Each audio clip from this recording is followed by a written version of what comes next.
Ayan, good evening po. Ang chismosa yung mami ay nandito po sa rooftop. Ayan po, pakikita ko po sa inyo. Kasi po ano na, medyo kadiliman na po. Ayan po ang ating kaulapan. Weather for today. At yan ang ating haring buwan. At hindi ko masyadong makita sa aking phone dahil local po ang aking telephone. Aray ko. Pero ang tinan nyo po, yung kaulapan dito sa Oman. Ayan. And syempre, yung iba ay hindi pa nagbubukas ng mga ilaw. And ayan.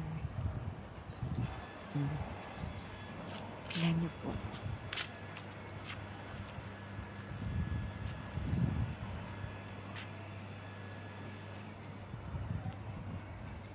Ayan po ang papunta po dyan sa bahar. Sa tabing dagat po. Yan, yan. Way na yan. Papuntang Muscat po yan. Ayan, tingnan nyo po. Ay, nako.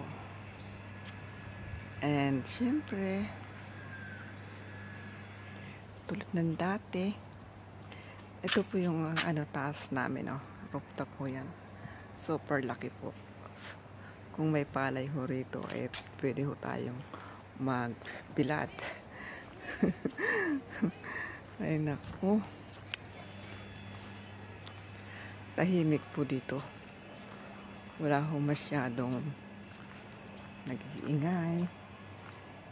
Ang ayaw ko lang dito pag-adan po. Sinasabayan din nila ng sigawan. Dito lang ako nakakarinig. Samantalang sa part ng hindi ko makarinig. Ayan. Ayan,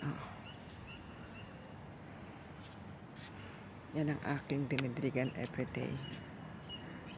Ayan. Pakikita ko sa inyo bahay ni kapatid ng amo ko.